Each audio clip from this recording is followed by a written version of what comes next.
সকাল থেকে সন্ধ্যায় কিংবা যে কোনো চায়ের আড্ডায় অথবা বাচ্চাদের স্কুল কলেজের টিফিনে অবশ্যই এই স্যান্ডউইচটা আপনারা বানিয়ে দিতে পারেন। বানানো তো একেবারে সোজা আর খেতে তো ভীষণ মজা। তো বন্ধুরা, স্যান্ডউইচ বানাবার জন্য দেখতে পাচ্ছেন এখানে আমি 5টা ডিম সেদ্ধ করে খোসা ছাড়িয়ে নিয়েছি। এখন আমি একটা গ্রেটার দিয়ে এই ডিমগুলো গ্রেট করে নেব।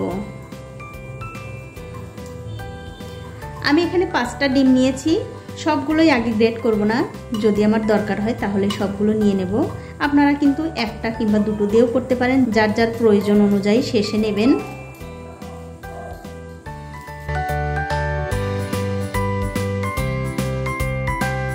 দেখুন এখানে আমি 3টে ডিম গ্রেট করে নিয়েছি। এখন এই ডিমের মধ্যে দিয়ে দিচ্ছি সামান্য একটু চিনি, স্বাদ অনুযায়ী নুন, খুবই সামান্য পরিমাণে একটুখানি গোলমরিচের গুঁড়ো। গোলমরিচের গুঁড়ো বন্ধুরা খুব একটা বেশি দিতে যাবেন না, গোলমরিচের যে একটা গন্ধ থাকে সেই গন্ধটা কিন্তু সবারই ভালো লাগে না, তার জন্য আমি সামান্য একটু দিয়ে দিলাম। আর দিয়ে দিলাম একটু গাজর কুচি,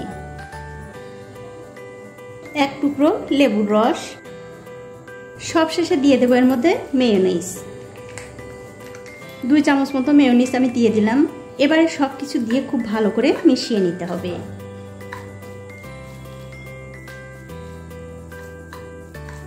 দেখুন সবকিছু কিন্তু আমি খুব ভালো করে মিশিয়ে নিয়েছি। এবারে এটা একপাশে রেখে দিতে হবে।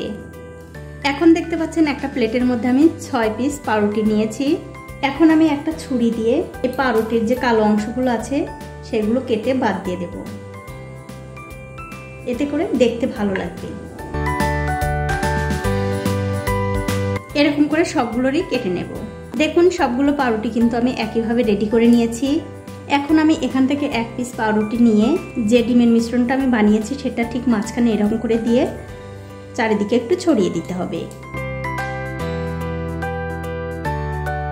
তো এই দেখুন বন্ধুরা, ডিমের মিশ্রণটা কিন্তু আমি পাউরুটির উপরে খুব ভালো করে ছড়িয়ে দিয়েছি। আর আমি একটু বেশি বেশি করে দিয়েছি, তার কারণ আমার একটু এই স্টাফিংটা মানে এই পুরটা বেশি করে দিলে খেতে ভালো লাগে। আপনাদের যেমন পছন্দ দিতে পারেন। আর একই রকম করে কিন্তু আমি সবগুলোর মধ্যেই দিয়ে দিয়েছি। এবারে এখান থেকে একটা পাউরুটি নিয়ে ঠিক এরকম করে মাঝখানে দিয়ে দিতে হবে, দিয়ে তারপরে একটুখানি হাত দিয়ে চেপে দিতে হবে যাতে উপরেরটা খুলে না আসে। দেখুন ঠিক এরকম করে, আর এরকম করে সবগুলোই রেডি করে নেব। তো দেখুন একই রকম করে কিন্তু আমি সবগুলো রেডি করে নিয়েছি। এখন আমাদের যা করতে হবে, এই স্যান্ডউইচগুলো দেখতে যাতে সুন্দর লাগে তার জন্য ঠিক এরকম করে একটু মাঝখান দিয়ে কেটে নিতে হবে। দেখুন ঠিক এরকম করে দেখতে কত সুন্দর লাগছে। আর এই একই রকম করে কিন্তু আমি সবগুলোই কেটে নেব। তো দেখলেন তো বন্ধুরা, কত অল্প সময়ে আর কত সহজভাবে এই স্যান্ডউইচ বানানো যায়। বানানো কিন্তু একেবারে সোজা। আপনারা অবশ্যই একদিন হলেও বাড়িতে বানিয়ে খেয়ে দেখতে পারেন। আর খেয়ে অবশ্যই আমাকে কমেন্ট করে জানাতে ভুলবেন না আপনাদের কেমন লাগলো। আজ এই পর্যন্তই, দেখা হবে অন্য কোনো নতুন ভিডিও নিয়ে।